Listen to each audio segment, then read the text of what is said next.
हरिओम. मी doctor Pragya Joshi पूर्वाश्रमीची, लग्नानंतर doctor Supriya सोंदडकर. केंद्र माझं आहे कात्रज. आज तुमच्यासोबत इतका सुंदर अनुभव मी तुम्हाला सांगणार आहे. व्यवसायाने डॉक्टर असल्यानंतर आपल्या स्वतःचं अस्तित्व आणि आपल्याला आलेल्या अनुभवाची आपण म्हणतो की त्याची ठाई असलेली ओढ कशी कुठपर्यंत पोहोचवावी याचा मला 1 वर्षापासून प्रश्न पडलेला होता.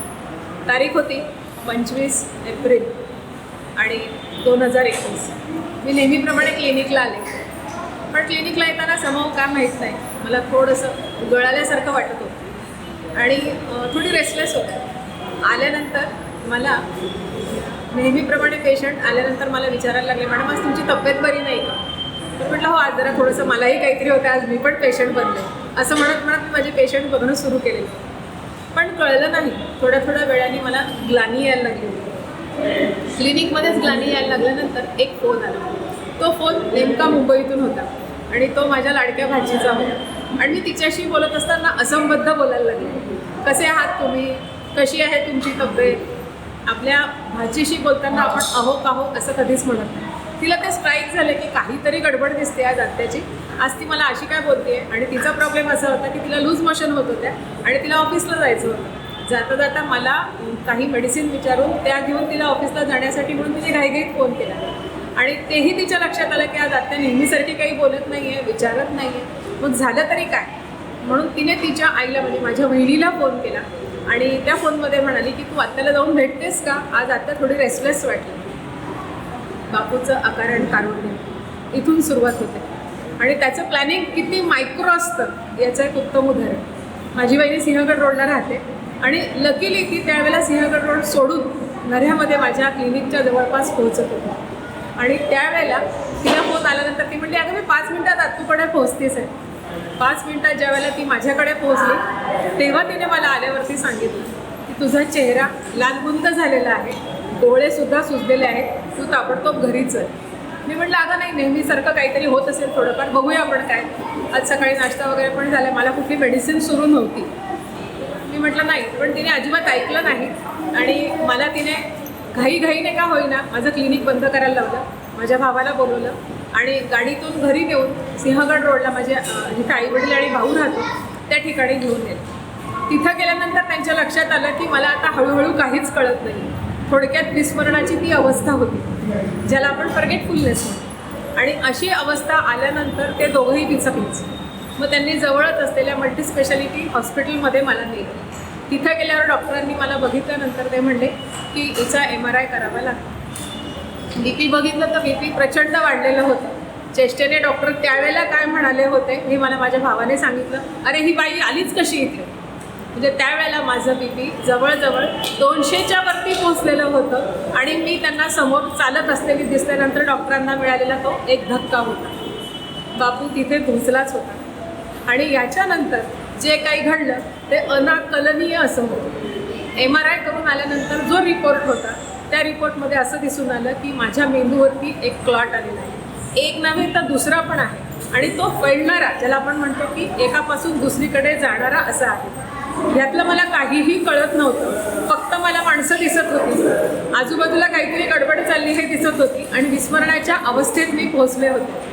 मला माझ्या डॉक्टरांनी विचारलं की तुझं नाव काय? माझं नावही मला सांगता आलं नाही. हे सगळं झाल्यानंतर मला ॲडमिट केलेलं आणि त्याच्यानंतर 3 दिवसपर्यंत मला प्रत्येक वेळेला डॉक्टर विचारायचं की तुमचं नाव काय?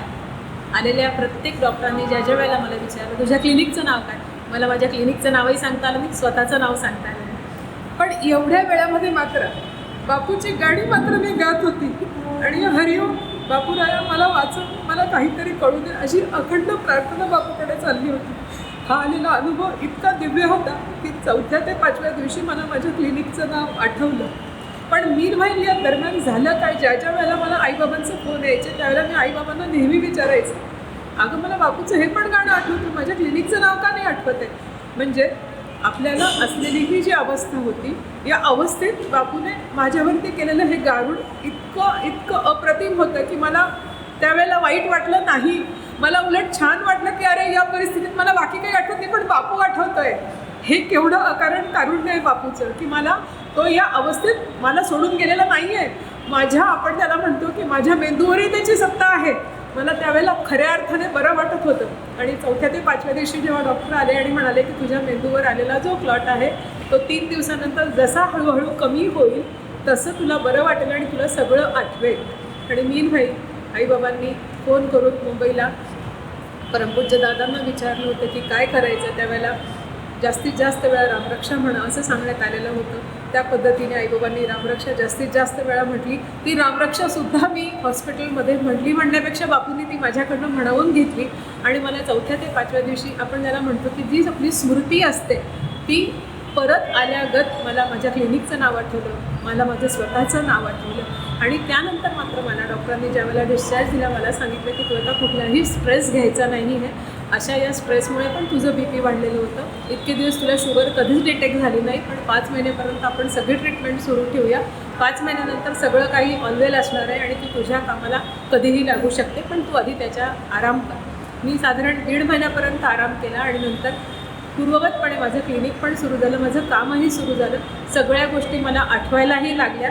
आणि ज्याला आपण म्हणतो की तो जो मधला पिरियड होता ज्याला आपण विस्मरण म्हणूया, पण त्या बाबतीतही बापूंचं आपण म्हणतो ना की आपण बापूची पाठ सोडत नाही, तशी बापूनही माझं म्हणजे मला त्याचं आश्चर्यही वाटतं आणि त्याचा आनंदही वाटला की अरे या असल्या परिस्थितीत सुद्धा बापू आपल्यासोबत होता. आणि असा हा आलेला एकदम वेगळ्या प्रकारचा अनुभव ज्यावेळेला मी माझ्या मित्रमैत्रिणींना सांगितला त्यावेळेला त्यांना आश्चर्य वाटलं की तुझ्या डोक्यात अशा काही गोष्टी होत्या की तुला स्वतःचं नाव आठवत नव्हतं, तुला तुझ्या क्लिनिकचं नाव आठवत नव्हतं, मग तुला बापू कसे आठवत होते. प्रश्न फार सुंदर होता, पण त्याचं उत्तर त्यापेक्षाही अप्रतिम होतं की माझा बापू ठाई ठाई माझ्यात भिनला आहे असं मी त्यांना म्हटलं. मी स्वतःला विसरू शकते, माझ्या क्लिनिकला विसरू शकते, पण बापूला विसरू शकत नाही.